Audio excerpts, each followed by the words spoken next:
Halo sahabat Wisdom, hari ini saya akan mendatangi seorang pemuda yang masih sangat muda. Ya, pemuda ini berasal dari Kalimantan Barat yang sudah berhasil tentunya. Akan saya wawancara, saat ini berada di sekitar kawasan BSD ya. Dan pemuda ini ceritanya sangat menarik, di mana pemuda ini ketika dia datang ya, dia bagaimana berjuang dari awal hingga merasa hampir putus asa dan hampir-hampir dan bahkan sempat berpikir untuk mengakhiri hidupnya karena ternyata sampai di Jakarta awal tidak sesuai dengan harapannya ya, dan tadinya berpikir sangat menarik, ternyata kenyataannya tidak seperti itu. Nah, bagaimana kisahnya? Mari kita saksikan langsung dan kita akan wawancara langsung dengan pemuda yang dari Kalimantan Barat ini yang bernama Hengki ya. Nah, namun hari ini kita lihat ya, beliau sudah memiliki beberapa bisnis meskipun umurnya sangat muda, dan ini pun kita datang langsung ke kafenya ya.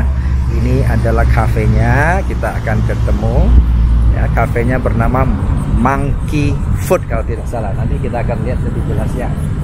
Ya, ini adalah kafenya teman-teman. Ini adalah lingkungan di sekitar BSD. Nah, kita akan lihat ya, dan kita akan langsung menuju lihat langsung ke ininya, ke tempatnya. Ayo kita saksikan sama-sama.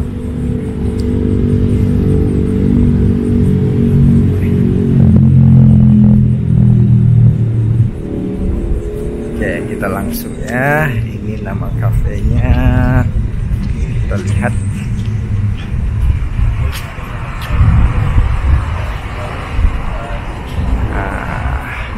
The Monkey ya. Oke. Masuk.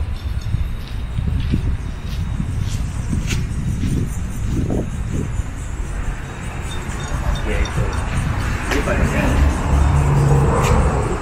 Karena ada trainer. Nah, ini adalah cafe beliau. Nah, ini asistennya yang membantunya ya. Halo, apa kabar? Kita akan bincang-bincang sama bos kita ya, si Ko Hengki. Oke, nanti kita ketemu langsung dan kita akan dengar langsung cerita kisah hidupnya secara real. Oke, mari kita saksikan langsung ya. Halo sahabat Wisdom, ini adalah Ko Hengki yang tadi saya ceritakan. Kita akan mendengar langsung kisahnya. Ini langsung di cafe beliau ya. Selamat malam Ko Hengki, apa kabar? Ya, ini banyak orang mau mendengar tentang kisah sukses yang tentunya ya banyak orang ingin tahu ya. Meskipun kita tahu bahwa kita nggak bisa lihat pada saat ini, tapi kita lebih cenderung bagaimana sih prosesnya. Oke, Ko Hengki, jadi kita mau tanya sebenarnya awalnya Ko Hengki berasal dari daerah mana sih?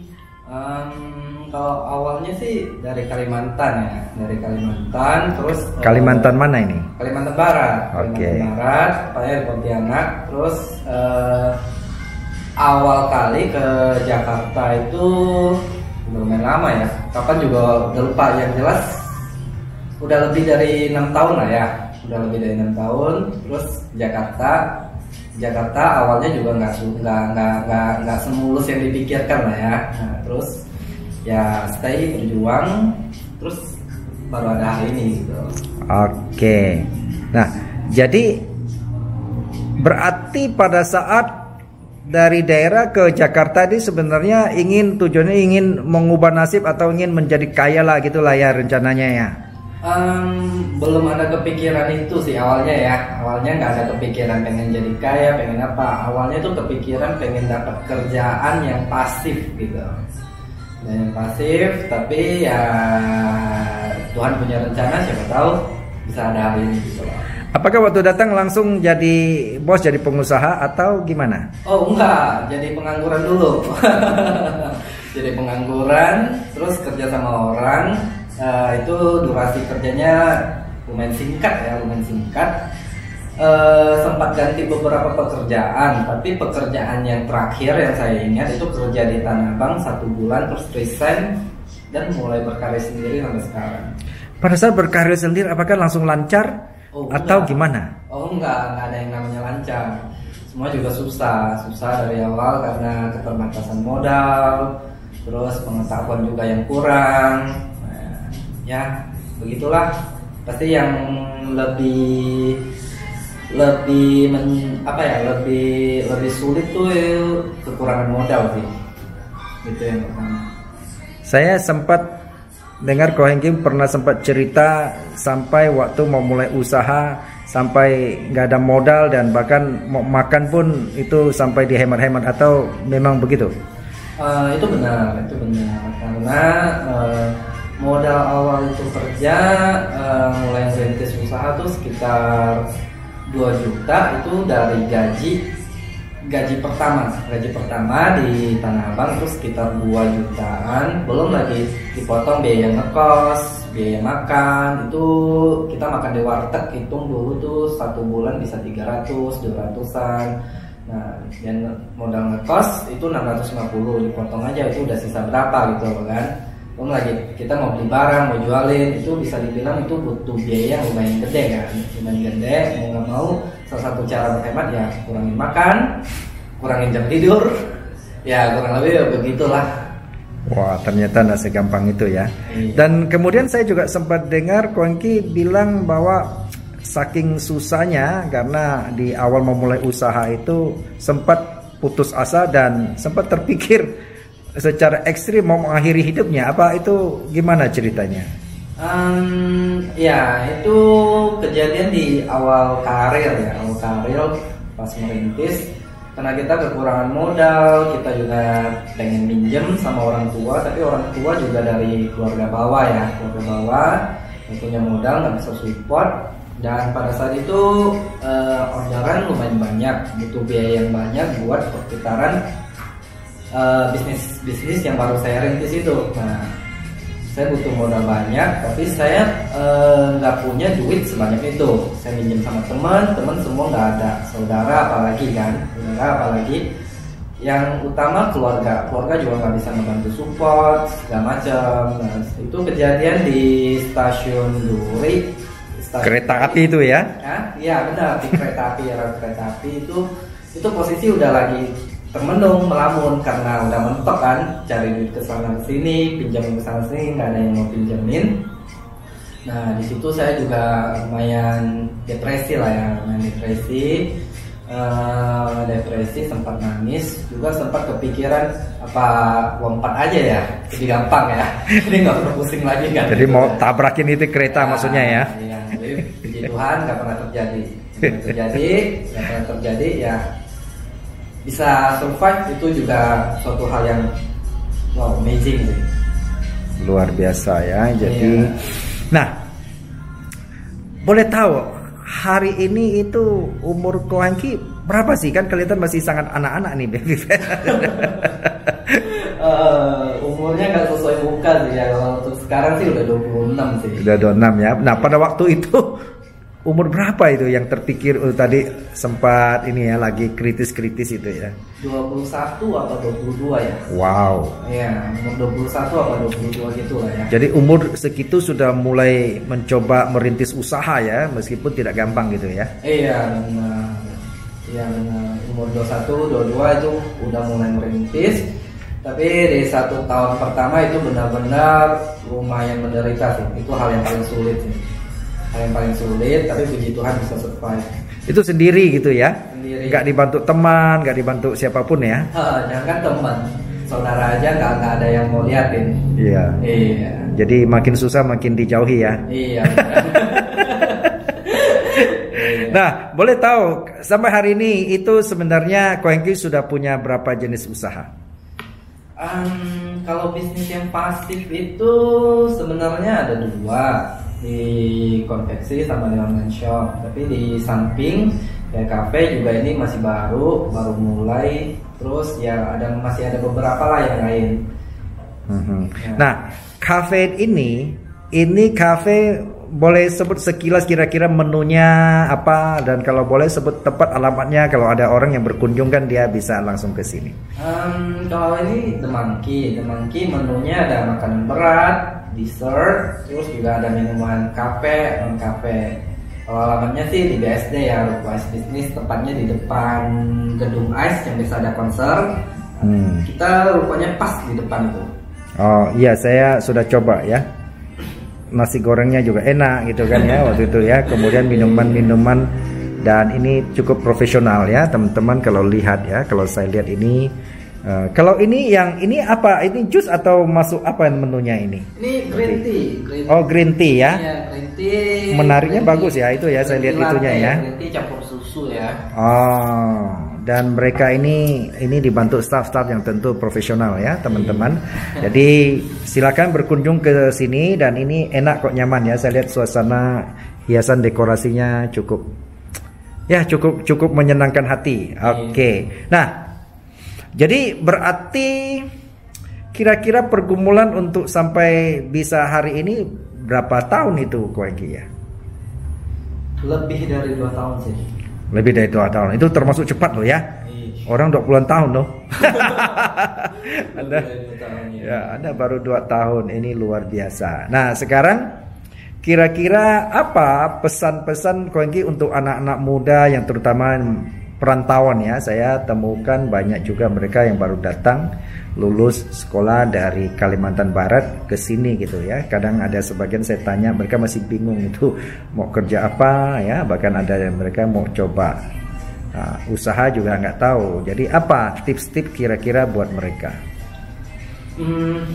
Tips ya, yang pertama sih jangan FOMO sih ya. Nah, apa itu, jelasin tuh FOMO sama jangan mereka FOMO tuh, jangan mendengar mana yang baik, mana yang bagus tuh udah langsung join aja gitu. Itu bukan hal yang bagus ya. Karena jangan FOMO. Kedua, pikir pakai sisi logika. Jangan FOMO. Terus yang ketiga, jangan pernah kalaupun belum punya income yang pasti, jauhin yang namanya nafsu duniawi. Wow, ini dalam sekali nih nafsu dunia. Artinya jangan salah gaul lah ya. Iya, jangan salah pergaulan. Judi, seks, drugs, ya itu kalau bisa jangan dulu deh. Iya. Nah, itu kan kadang tidak gampang tuh. Kadang-kadang baru datang diajak teman dan sebagainya. Nah, gimana itu cara menghindarinya kalau menurut Ko Hengki? Kalau mau sukses jangan banyak berteman. Wah, justru jangan banyak berteman ya. Iya. Kurangin pergaulan yang negatif, tambah pergaulan yang positif. Karena itu bisa berefek justru malah membuat kita semakin jauh dari sukses, begitu maksud Ko Hengki ya? Iya, soalnya pernah ada pepatah juga bilang kan, kalau kita mau dapat income 10 juta per bulan, maka bergaulah dengan orang-orang yang punya income 100 juta per bulan. Ya, artinya kita dapat efek 10% aja cukup ya? 10% aja cukup. Oh, kalau kita gaul sama orang triliunan, kita bisa dapat miliaran tuh ya? Iya, bisa contek-contek kan? Nah, oke, sekarang setelah tips ini untuk teman-teman yang baru datang dari Kalimantan, menurut Ko Hengki apa mesti harus mengadu nasib di Jakarta gitu loh kan? Apakah maksudnya di Kalimantan Barat sendiri apakah tidak bisa berkembang atau gimana? Enggak juga sih ya. Sebenarnya peluang itu banyak, kiri kanan kita juga ada peluang. Cuman ini semua tergantung mindset kita, tergantung mindset kita, gimana kita olah peluang yang ada buat hasil cuan buat kita sendiri gitu. Nah, peluang itu selalu datang, selalu ada setiap saat. Cuman ya tergantung kita gimana kelolanya. Apakah kita bisa lihat itu peluang, sebuah peluang atau bukan gitu. Kebanyakan orang-orang ada peluang hampir dia, tapi dia nganggap itu bukan peluang, itu cuma berita hoax atau apa gitu, jadi di skip aja gitu. Padahal kalau didalami itu sebuah peluang yang sangat bagus gitu. Nah, ini yang perlu ini ya, karena memang tidak gampang karena membedakan antara hitam dan putih ya. Iya. Itu butuh jam terbang berarti ya. Karena Ko Hengki juga sudah mengalami kan bagaimana proses hidup di awal itu ya. Iya benar. Jadi tidak segampang itu artinya ya. Jadi ya mungkin itu satu tip yang paling penting itu buat Ko Hengki. Berarti artinya ya Ko Hengki tidak mengandalkan diri sendiri saja kan di dalam misalnya mengambil sebuah putusan. Udah pasti enggak. Karena kalau kita menganggap diri kita hebat, maka disitulah kamu akan jatuh. Karena semuanya itu kita di balik sebuah kesuksesan pasti ada yang namanya orang yang hebat. Nah, dan di balik aku itu ada yang namanya Tuhan yang berkuasa. Oke, luar biasa ya. Baik, jadi teman-teman, semoga ini bisa, apa yang diceritakan oleh Ko Hengki bisa menjadi inspirasi, terutama untuk teman-teman yang berada di Kalimantan Barat ya, yang mencoba mencari atau mengubah nasib di Jakarta ya. Jadi tidak segampang yang barangkali Anda dengar gitu kan ya. Ya, Anda hanya mungkin lihat di akhirnya, tapi proses awalnya inilah Ko Hengki sudah ceritakan itu bagaimana kisah hingga dia memiliki hari ini. Nah, satu hal yang menarik, Ko Hengki apakah masih punya planning untuk ke depan pengembangan bisnis dan lain sebagainya atau gimana? Pengembangan bisnis ya, kalau untuk bisnis sih ke depan sih mungkin ada kayak kafe dan mungkin kita akan coba buka franchise di beberapa tempat, dan rencana juga di Kalimantan, di Pontianak tahun depan kita juga mau masuk. Wow. Terus untuk sisi bisnis yang lain juga kita baru mau mencoba lah, mau merambah, lihat gimana hasilnya, nanti kita coba rangkum lah. Oh, jadi Ko Hengki kalau boleh saya kesimpulkan, berarti Ko Hengki itu untuk segala sesuatu itu mulai diawali dengan sebuah perencanaan kalau gitu ya? Oh ya, udah pasti. Tanpa rencana kita nggak bisa.